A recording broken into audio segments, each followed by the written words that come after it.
at Stamford Bridge, watching on as right now Nottingham Forest are winning 2-0 after 20 minutes at Stamford Bridge. What a start. I thought I was looking at their rested team, you're like, surely it's going to be a difficult day for them, but bloody hell. I mean, this game's not over, I don't think, it's so early on, but 2-0 after 20 minutes. Wow. I think the integrity of the league's got to come into question with the amount of players Nottingham Forest rested today. Exactly. Madness.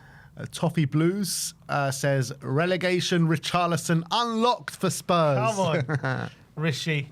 We know this is when he comes into his own, and I don't think we've seen the last of him this season scoring goals. Yeah, I agree. Yeah, look, we'll go into the next tweet. Could he beat his personal best, do we think? Well, let's see, because Squawker saying Richarlison is just the second Brazilian to score 10-plus goals in 5 different Premier League seasons after Roberto Firmino. So his best there, you can see, is 13. He hit it in 1920 and 18-19. So he needs to go 3 more goals to equal it. I wouldn't rule out 3 goals in the next 3 games. Why not? You never know. You never know. Scored. I wouldn't bet it. I wouldn't bet on it, I'll tell you that. This is relegation with Richarlison we're talking about. It's true.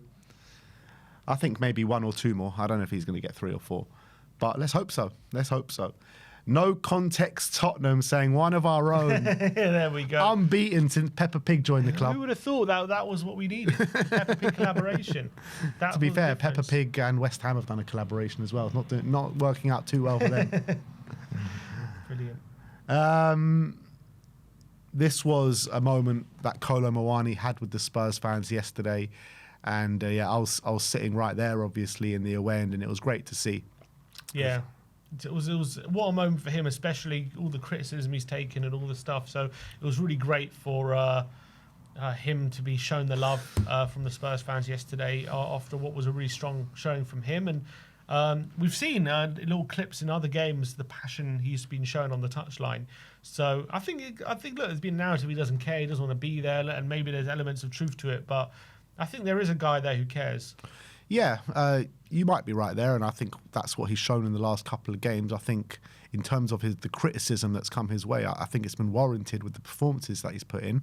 But yesterday was a great performance. I wouldn't say great, it was a good performance from Kolo, and a massive step in the right direction. And if this is going to be his last 3 games for Spurs, let's hope he goes out with a bang. Yeah, absolutely. Opta Joe says 5.3.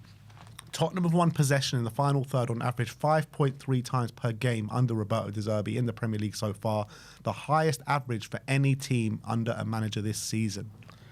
Wow. And that's how much we pressed them. That's how much they struggled to live with it as well. We were able to just absolutely press them into oblivion, and they couldn't handle it. Yeah. Daily Hotspur, this is Mikey Moore. He has won the Young Player of the Year in the Scottish League, so you got to give a massive big up to Mikey Moore. Congratulations. And I mean, we were hoping he would win it because when we saw he was nominated, so delighted for him. Just kind of recognition for what a great loan spell it's been for him, and let's just hope he comes back to Tottenham with this renewed sense of confidence, and we know the ability he has. I'm so excited for him. Yeah, still a bit more work to do though, because there's a few more games left in the SPL, so let's hope he can go out with a bang as well.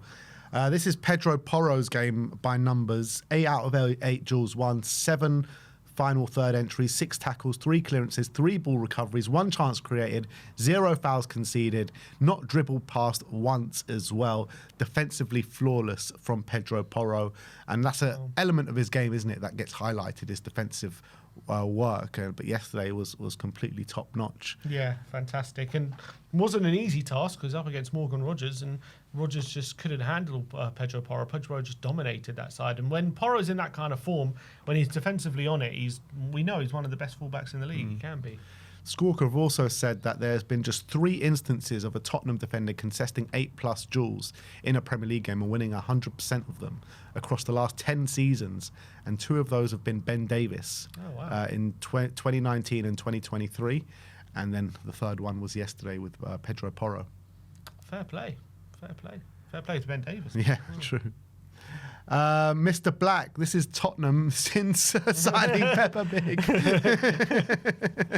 God, peak Spain in 2010. That's what we've been playing like yesterday. You would have thought Paulini is like Xavi yesterday. True. You would have.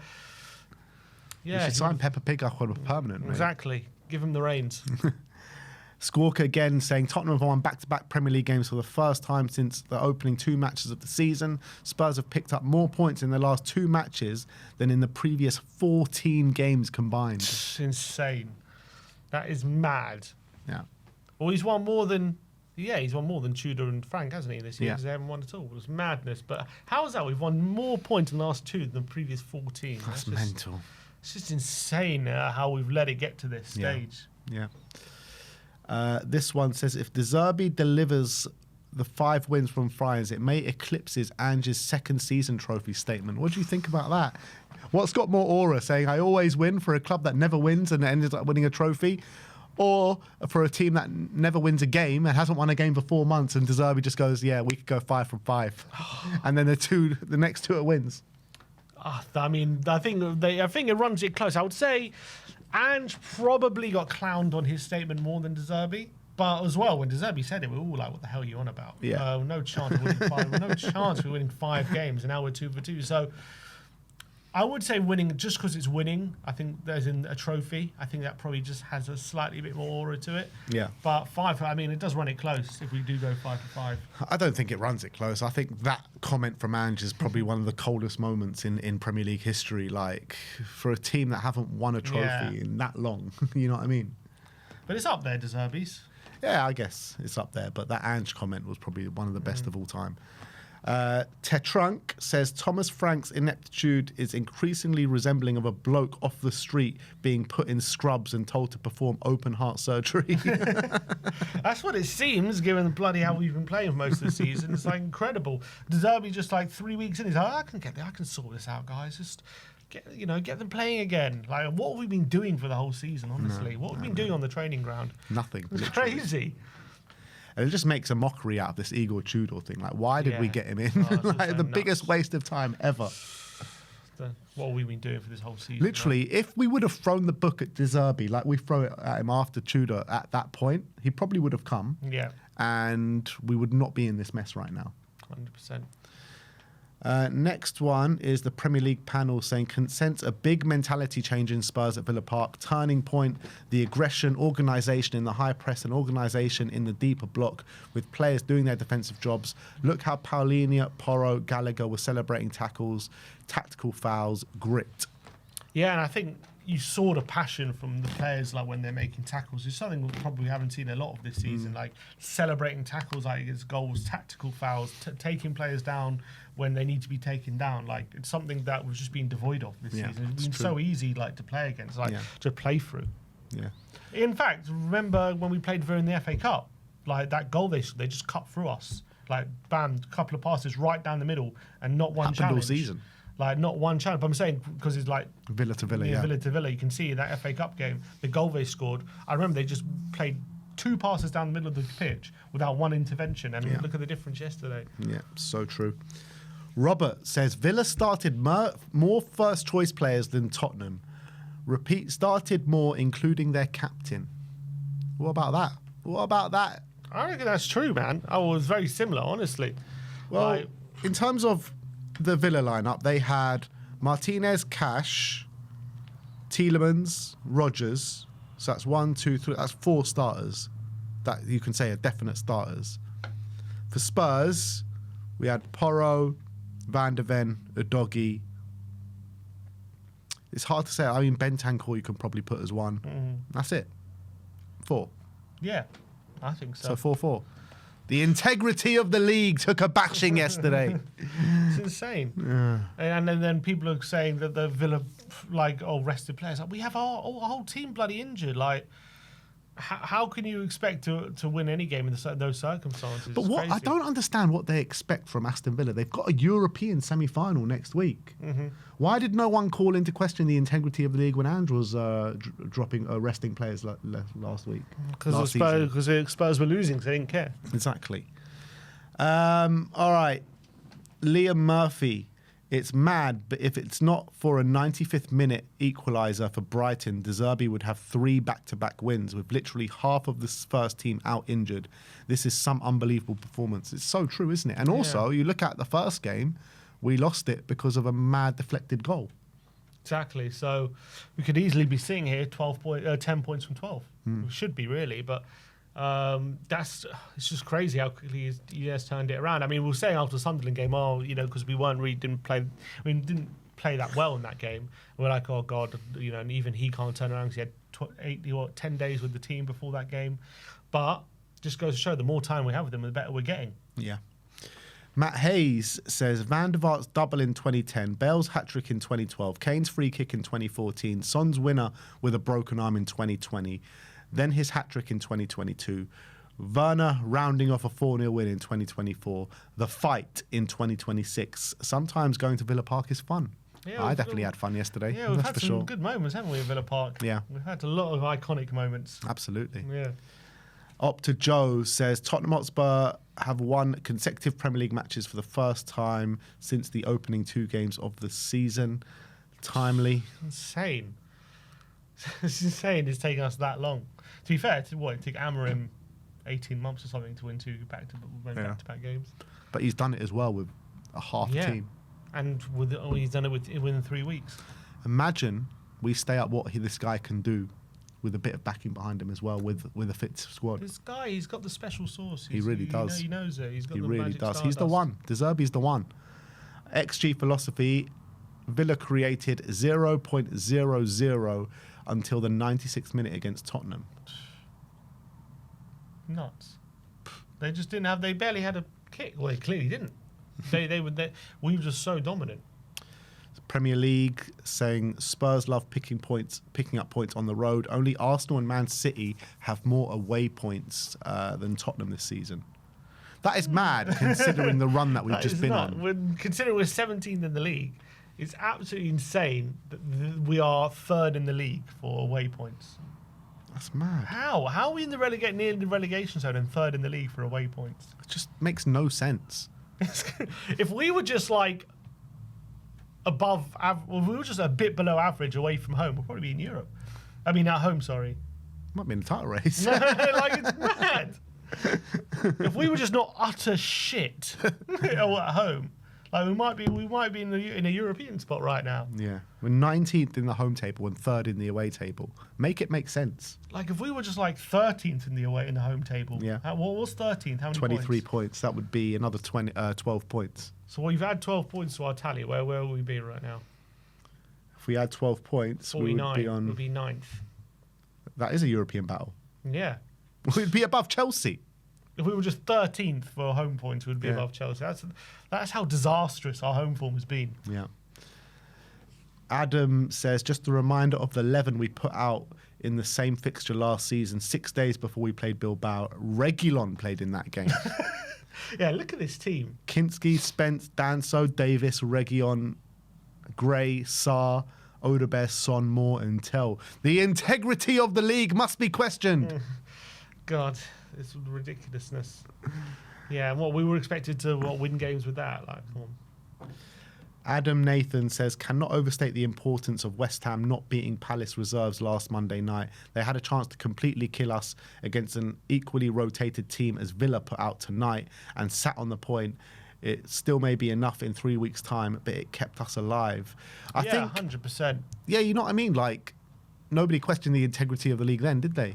No, but as well, the point also being, even though we rested even though Villa rested players, we still got to win the game. Yeah. West Ham didn't do that. Yeah. They weren't good enough to do it, or they didn't try and do it, whatever. We were watching that game. Mm-hmm. They didn't play that well. And, Palace probably deserved the point. So you have to take advantage of those situations. Palace rested a lot of players, but West Ham didn't take advantage. So you still got to play well to win the game. 100%. This is the Premier League at the end of the day. And I remember we were saying the same on that game. Like, Palace look off it. Palace weren't great. They weren't really giving it everything. Like they definitely weren't in the first half, until they brought on the players. Exactly. Yeah. But West Ham weren't good enough to take advantage of it. Yeah, spot on. Bleacher Report saying Randall Kolo Muani was hyping up the travelling Spurs fans yesterday. Just look at these pictures and the passion from Randall Kolo Muani. I thought it was fantastic what he was doing yesterday. If you see here, can you zoom in on the top left? There's someone you can see. I don't know if you can zoom in. No, not that one. The picture you were just on. This one. I don't know if you can zoom in or not. There's someone you might be able to notice over there.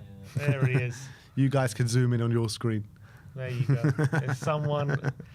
watching and appreciating Kolo Muani as well with the fan base at Villa Park. Love it. Absolutely love it. Next up is the Spurs days. This is Richarlison against Bukayo Saka this season. This Saka season is going under the radar of a stinker of a season Saka's having. Look at that, Richarlison. Everyone bashes on Richarlison. He's putting up better numbers than Saka. Richarlison's better than Saka, mate. In less minutes as well. Exactly. Look at that. Saka's played 2,055 minutes. Richarlison's played 1,615. And yet Richarlison has 13 goal contributions and Saka 11. Yeah. So Richarlison's more effective than Saka. That's what it tells me. That's exactly what it tells everyone. Lily White Rose, love this from Zhao on Instagram. So he said, what an F. What it effing means. This is Tottenham. Well done, boys. Big proud COYS. Thank you for the huge support. And then Madders as well. Effing brilliant tonight, Mush. They call him Mush because he mushes everyone, I'm guessing. Brilliant. Love that. Love that from Paulinia. Yeah, look, it'd be interesting to see what we decide. I think we keep him. I think it's still 50-50.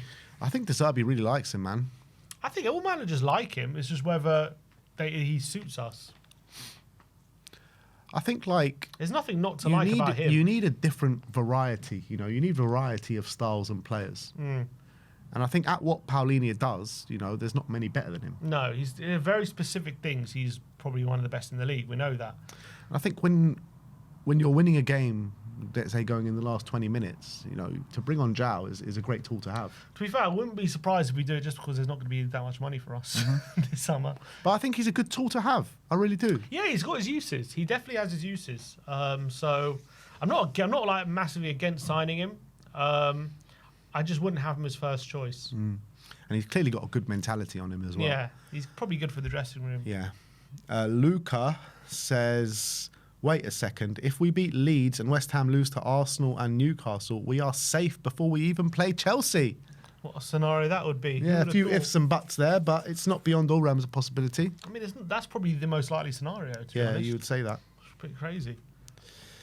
And this one from Rachel Martin, Legacy fan, saying this is what it means. And this is Porro, came straight to the away end after the game yesterday, and he was... Like mentality. Yeah, he was a man possessed. He really was yesterday. Who's that? João Paulinia, the passion. Oh, great teams at full time. It really was. Oh, so and good. it felt like Spurs fans just didn't want to leave that away end after the game as well. Like, even when all the players had gone in, Spurs fans were still there singing. It was great. Oh, fantastic. All right. Is there more? Oh, there is more. First of all, Harry Scarf in the studio yesterday, so big up to him. Big up to Harry. Brilliant debut from him on the watch along. So a lot of people giving him praise for co-coms. Unbelievable. He was great. It was a great debut for him, and we'll have him back in. Absolutely. And he's got a great record now. He's probably our lucky charm. So. Yeah, you know what I mean? To come in this season and get 1 from 1, can't knock it. Can't knock it. Big up to Harry. The Footy Feed says, really, it's hard to disagree with this, and this is it a Villa fan? I don't know who he supports, but I think this Villa game has showed us there needs to be some sort of points deduction for anti-competitive lineups, etc. Because it's not fair on West Ham, who had to play a full-strength Villa and thus lost, while Spurs get to play a Villa team that would look out of place in the Championship. Oh my God. People, and then the tagline is hard to disagree with. They're just rage baiting. Hard to disagree with that. Oh, shut up. That is so funny, man. That is so funny. I love the piss it's boiled, the fact that we won the game. I just don't understand why, though. Because they want us to go down. So it's boiling a lot of piss. People are annoyed. You know, I've been getting messages from Arsenal fans today so salty about Unai Emery. And I'm like, what do you care? Like, what's it got to do with you? They want to see Spurs down. It's mad. They want to see Spurs going down and getting relegated. Well, to be fair, the Villa fans said before the game they wouldn't mind losing. And maybe Emery, maybe he just... it's worked out for everyone. It's worked out for everyone. Spurs Army. This is a Roberto De Zerbi flag that was in the away end yesterday. Brilliant. What a flag. A Moretti. Getting Lovely. the Moretti back out. Spurs Express saying Tottenham have won possession in the final. Oh, we've said that. This one from Davina with images of that Kolo Muani going off yesterday. Brilliant scenes. I love that he was coming pretty much high-fiving all the fans. So great. Great moment for him. I think he was... I was wondering, if he takes off his shirt then and throws it in, does he get booked? I don't know. I don't know what the rules are. If he's off the pitch, like, what, is he going to get a yellow card for taking his shirt off when he's sitting down? I don't think so. I don't think so. But the game's still going on. I don't really know what the rules are. Yeah, but it's the same as him like being on the touchline and taking off his shirt. You see that all the time with players. When they get subbed off. What, on the subs bench? Yeah. I guess so. I don't know. I don't really know what the rules are. I don't think so. Opta Joe says Villa had one touch in the opposition box in the first 60 minutes, the fewest by a team in the opening hour of a Premier League match this season. Yeah, look at that. Just absolute domination. They just couldn't get near our goal, essentially. They couldn't get near our box, even. Just shut them out. It was more just because we were so aggressive. Any time they were anywhere near the centre, just shut them down, pressed them, won the challenge, snapped in the duels. It was amazing. No context, Tottenham. De Zerbi has turned Richarlison, Muani and Tell into MSN. I can tell the difference yesterday. I don't know if you could. Not at all. Spurs Watch. This is Javi Simmons on Instagram yesterday, just showing the 3 fingers for 3 points. Yeah. Lovely. And he was FaceTiming the players in the dressing room before the game as well. Oh, was he? Yeah, he was, which was lovely from him. And obviously it must be hard for him sitting this out now, but yeah, look, I'm sure he's glad that we're getting the job done. Yeah. Look at this passion in the away end yesterday. These fans, man, the Spurs fans were on a different level yesterday. Yeah, you could see they kept cutting to fans in the stands. It was you just saw the absolute joy. It was brilliant to see. Amelia says, okay, and this is just Kolo Muani kissing the back of Paulinia's head. And I think all Spurs fans wanted to do that yesterday, to be fair. Brilliant. There's one way to use your passion. Out of context, Tottenham, Conor Gallagher's banger against Aston Villa, the stadium view. Got a better view on the vlog, mate. Exactly. Go check out the vlog. It's now live on the channel. Yeah, sorry for the late upload on the vlog, but it is there now. This is what it means as well. Look at this passion from Roberto De Zerbi. Running onto the pitch. Yeah, that's so good. Yeah, just couldn't contain himself. Love it. You gotta love the passion De Zerbi has, man. Amazing. Just something that we haven't seen in a manager since Conte, really. The source says Gaffer already influencing the next generation. These Villa fans mimicking De Zerbi. Yeah, look, making fun of him. Absolutely brilliant. But De Zerbi, you see that vein popping out of his neck. Unbelievable, the shouting. And that's it. That is the way the internet did react to the game yesterday. Big up to everyone